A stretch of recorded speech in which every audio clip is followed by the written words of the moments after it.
Las autoridades de salud deciden quiénes podrán recibir la tercera dosis de la vacuna en contra del coronavirus. Sus recomendaciones dejan por fuera a millones de personas.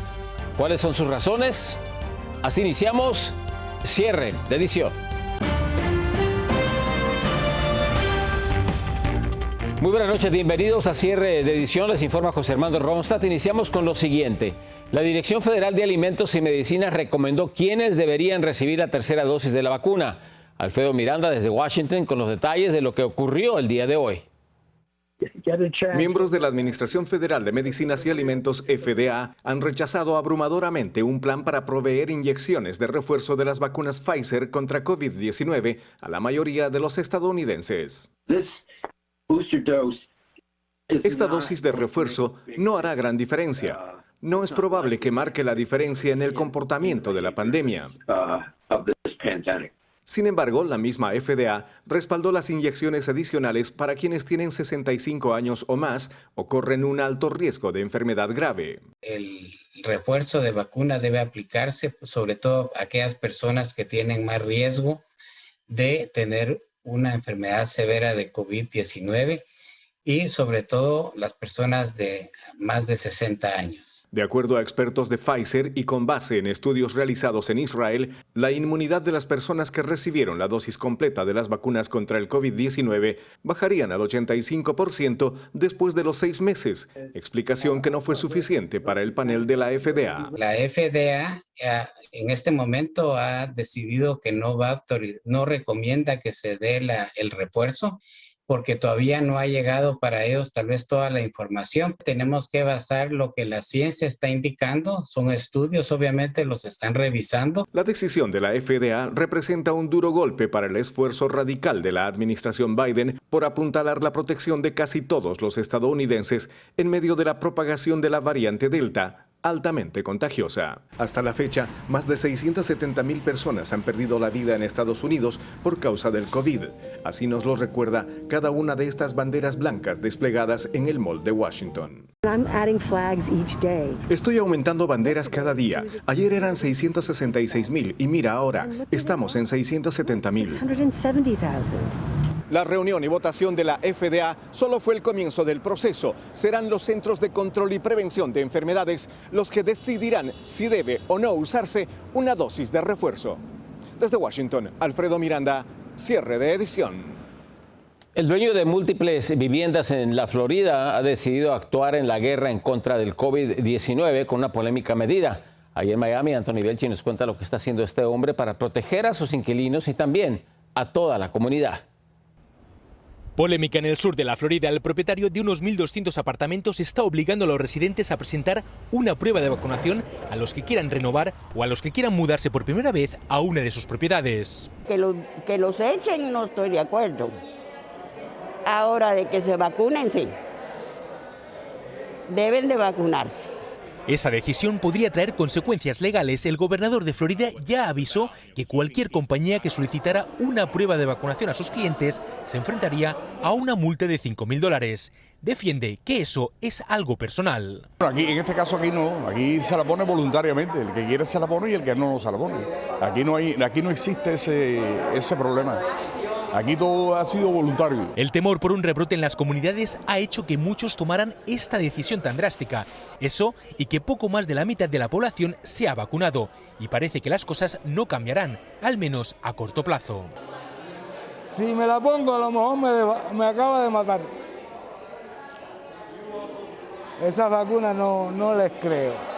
Mientras otros consideran que hay que apelar a la solidaridad y que la pandemia no se superará si cada uno no pone de su parte. A eso lo piden y eso es así, debemos de cooperar. Todos los seres humanos deberían cooperar con todas las cosas que piden, la mascarilla y todo. Muchos otros dueños podrían tomar la misma decisión y obligar a los inquilinos a vacunarse a cambio de rentar un apartamento, a pesar de las amenazas del gobernador con sancionar a quien lo haga. Desde Miami, Florida, Anthony Belchi, cierre de edición. Y a solo horas de la protesta por parte de elementos de extrema derecha en Washington, D.C., la policía informó de amenazas de violencia durante el evento político. Los organizadores dijeron que exigirán la libertad de los detenidos por los disturbios del pasado 6 de enero. La policía ya pidió apoyo a la Guardia Nacional, la cual ya ha desplegado a más de 100 efectivos en la zona del Capitolio para preservar la seguridad. Y Nueva York firmó una ley que ha provocado una gran controversia: liberar a presos que no son considerados peligrosos con el fin de disminuir la población carcelaria. Pero hay residentes que se oponen. Ángela González con los detalles. La nueva ley Menos es Más, que entrará en efecto en marzo de 2022, pondrá en libertad al menos 191 presos de la cárcel de Rikers Island, que estaban privados de su libertad por infracciones técnicas y no penales, como faltar a un toque de queda o llegar tarde a una cita de libertad condicional. Esto para hacerle frente a la sobrepoblación carcelaria en medio de la pandemia y de un escándalo de tratos infrahumanos y falta de personal al interior de este penal. Si ellos podrían salir de la cárcel a pesar de haber cometido esas infracciones, estamos diciendo que de hecho las infracciones no importan. Los presos pueden hacer cualquier cosa sin sufrir consecuencia. Y eso sí es un argumento que esa práctica va a aumentar el nivel de delincuencia. Con más presos liberados, muchos temen que el derecho de los ciudadanos de circular por las calles sin correr peligro esté siendo quebrantado, al darle prevalencia a esta ley y a otra aprobada en enero de 2020 que pone de regreso en las calles a los arrestados por delitos no violentos que no puedan pagar su fianza. ¿Qué me da seguridad de aquí a mañana? ¿Qué me da seguridad? Si de aquí yo pago renta, yo pago todos los biles y al final del día nada te da seguridad. Muchos de los liberados no tienen a dónde vivir, no tienen un empleo ni un programa de reinserción que seguir y engrosan la población indigente. Él dice: yo acabo de salir de la cárcel después de 4 años y estoy aquí para ver a mi mamá, pues no tengo otro lugar para dónde ir. Y es que Nueva York parece estar quedándose sin cárceles para tener a sus presos, pues junto con el escándalo de Rikers, la Correccional Metropolitana de Manhattan, la prisión federal más temida, la que albergó al Chapo Guzmán, cerrará en 2 meses. A esto se le suma un alarmante reporte por parte del Departamento de Servicios de Justicia Criminal de Nueva York, en donde dice que el año pasado los fiscales del estado se negaron a enjuiciar más de la mitad de la tasa de los detenidos en comparación con el año 2019, dejando a más de 6.500 sin poder ser enjuiciados y a más de 38.000 a los que les retiraron los cargos. Desde Nueva York, Ángela González, Noticiero Cierre de Edición. El juicio para el líder de la Iglesia La Luz del Mundo, Naasón Joaquín García, estaba programado para el próximo 27 de septiembre, pero sus abogados han logrado que un juez posponga el comienzo para este proceso para mayo del 2022.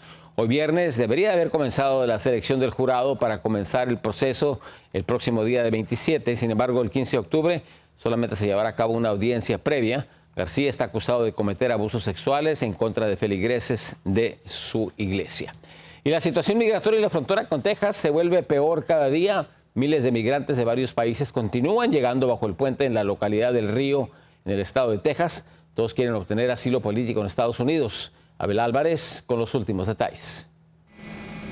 En cuestión de horas, el número de migrantes bajo el puente de la localidad de Del Río, cerca del Río Grande, ha saltado de 8.200 ayer a más de 12.000 el día de hoy. Algunas familias han estado allí durante los últimos 6 días. 2 mujeres han dado a luz allí.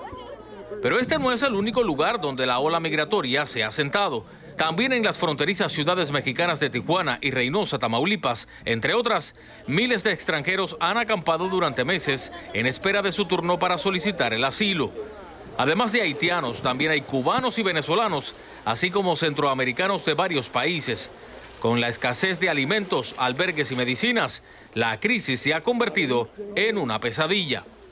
Por otra parte, la patrulla fronteriza se siente abrumada por esta gigantesca invasión de gente que huye de la pobreza, la corrupción y la violencia. Solamente el pasado mes de agosto, la patrulla arrestó a 195.000 inmigrantes a lo largo de la línea fronteriza.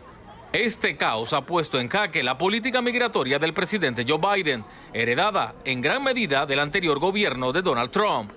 Varios demócratas han pedido a Biden que detenga las devoluciones de migrantes a México en espera de una oportunidad para solicitar asilo. Un juez ya determinó que la medida es anticonstitucional. Por su parte, el gobernador republicano de Texas, Greg Abbott, pidió a la Guardia Nacional del Estado que se detuviera vigilante para detener el paso de migrantes. Por el momento, nada indica que las olas migratorias hacia Estados Unidos se vayan a detener en el futuro cercano. Para estos migrantes, la peligrosa travesía y los días de hambre parecen ser más llevaderos que la dura y a veces sangrienta realidad que viven en sus respectivos países. Soy Abel Álvarez, cierre de edición. Y de acuerdo a la agencia Prensa Asociada, un funcionario de la administración del presidente Joe Biden ha declarado que este domingo habrán de realizarse deportaciones masivas de estos migrantes hacia Haití. Y una investigación militar reveló que un dron de Estados Unidos mató a 10 civiles en Kabul, la capital de Afganistán, creyendo que se trataba de un blanco enemigo del grupo terrorista Estado Islámico. Las víctimas viajaban en un vehículo este pasado mes de agosto cuando se produjo el ataque. El jefe del Comando Central norteamericano, Frank McKenzie, dijo que en realidad sí se trató de un error y pidió disculpas. En el vehículo viajaba un ingeniero técnico junto con su familia. Entre las víctimas había siete niños. Una breve pausa y regresamos con más información a cierre de edición. Un famoso parque histórico de California amenazado por los incendios. Árboles de miles de años podrían quedar convertidos en cenizas. Regresamos. Golpes y empujones y todo por una pregunta relacionada al coronavirus. Ya la explicamos.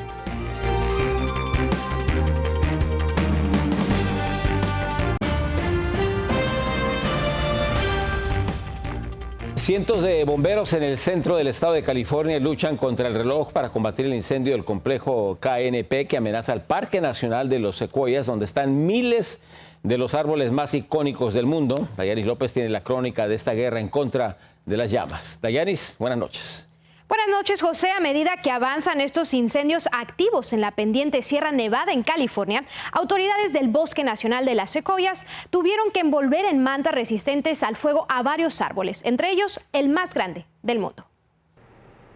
Con la esperanza de impedir que las llamas carbonicen un gran número de secuoyas, sus troncos fueron cubiertos con un aluminio en contra de las llamas, incluyendo el gigantesco y mundialmente conocido el General Sherman, que mide 275 pies de altura con una circunferencia de 103 pies y además tiene entre 2.000 a 2.700 años de antigüedad.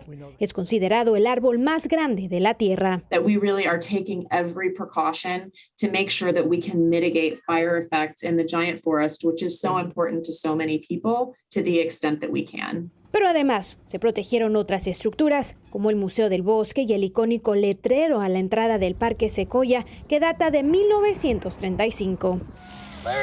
La situación es tan crítica que más de 400 bomberos luchan por tierra y aire contra varios incendios que amenazan a miles de secuoyas, centenarias y milenarias. Los fuegos responsables de esta catástrofe son Colony y Paradise, que comenzaron a arder por separado hace una semana. Cámaras de seguridad muestran cómo ambos fueron provocados por una tormenta eléctrica y la seca vegetación. Hasta el momento, estos incendios forestales han quemado más de 8.000 hectáreas. Mientras tanto, al sur de este bosque nacional, el siniestro Wendy ha incinerado una arboleada de secuoyas y provocado la evacuación voluntaria de algunas comunidades.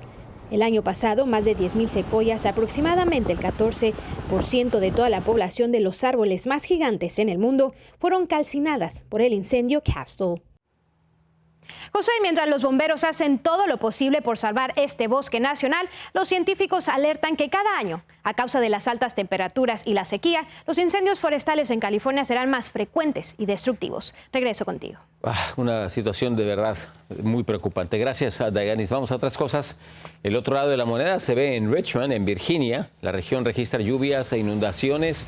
Calles y carreteras se han visto afectadas seriamente y los bomberos han tenido que rescatar a conductores cuyos vehículos quedaron atrapados en el agua. En medio de la emergencia se hizo viral esta imagen que usted ve de un hombre nadando en una de las avenidas. Una pequeña pausa, los invitamos a que se queden con nosotros, tenemos más información. ¿Y qué motivó que varias mujeres golpearan a la trabajadora de un restaurante? La respuesta al regresar.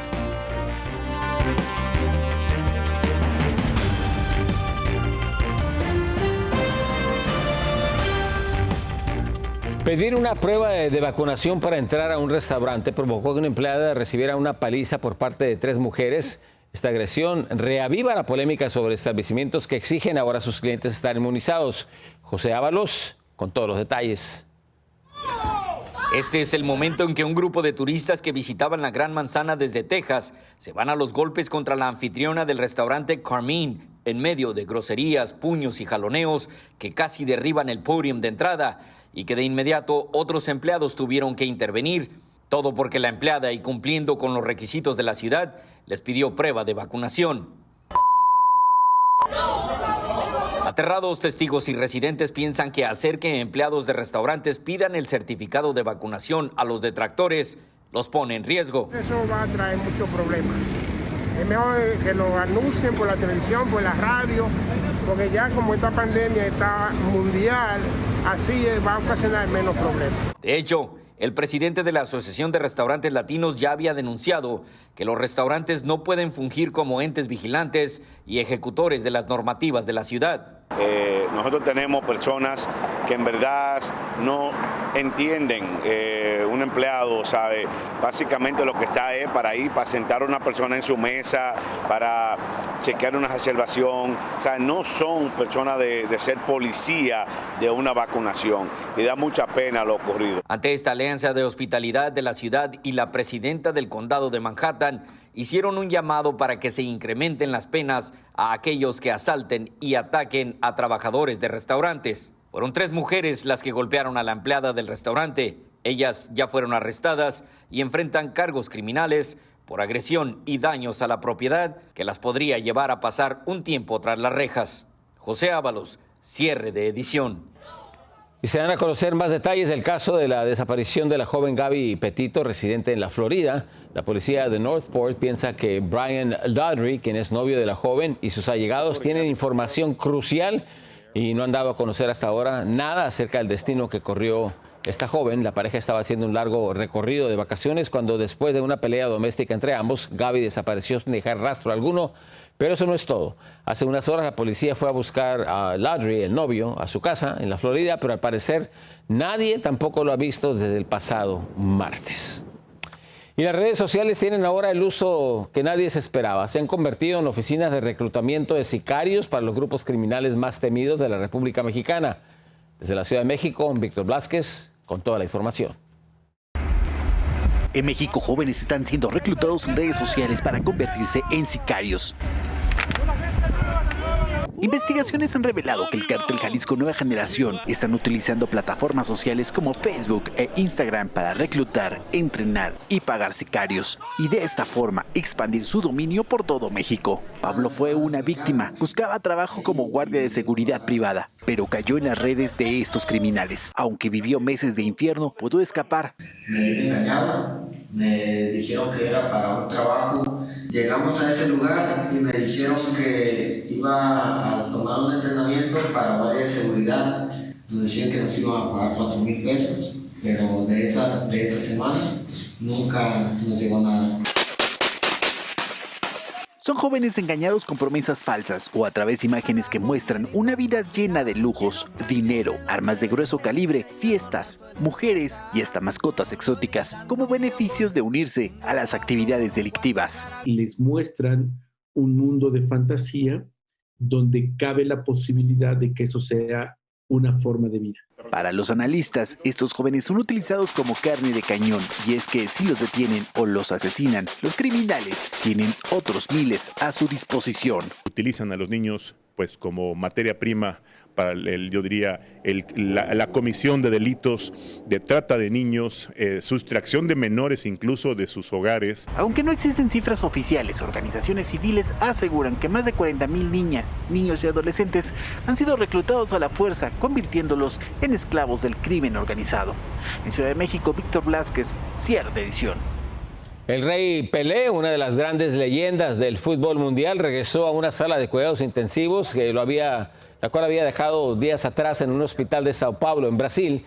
Medios de comunicación brasileños han informado que Pelé sufre de reflujo ácido después de que se le extirpara un tumor en el colon este mismo mes. Sin embargo, ni el hospital ni el representante del futbolista de 80 años de edad han confirmado el regreso de Pelé al centro médico. Y hablando de este deporte, ¿alguna vez usted ha jugado a una altura de 5.890 metros sobre el nivel del mar? Pues para eso están estas cholitas bolivianas. No es tan difícil, ¿eh? Escalan la montaña más alta de Sudamérica y se disputan un partido sobre la nieve. Su estadio en esta ocasión fue la montaña Huayna, Potosí, cerca de La Paz. Incluso también han jugado en el Aconcagua, el pico más alto del continente americano. Regresamos con más información en cuestión de minutos.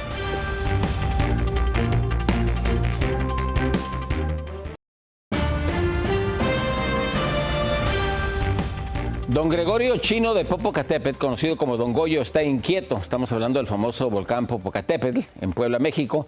Registró una vez más una espectacular explosión y lanzó una columna de vapor, gases y cenizas de hasta 3.000 metros de altura. Esto ocurrió a las 5:49 de la mañana del día de hoy.